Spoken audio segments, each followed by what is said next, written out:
Привет, вы на канале Что внутри. Сегодня мы рассмотрим USB кабель, который определяет заряд, и соответствующий светодиод загорается по окончании заряда.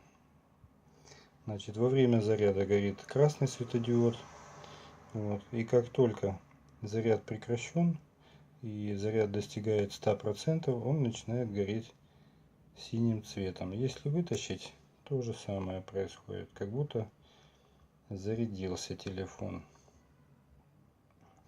Внутри находится плата, которая сама определяет процент зарядки, и соответствующий светодиод загорается. Очень удобный такой кабель для тех, у кого нет индикатора заряда. Издалека видно, зарядился телефон или нет, особенно в темноте. Подписывайтесь на мой канал, ставьте лайк. До новых встреч!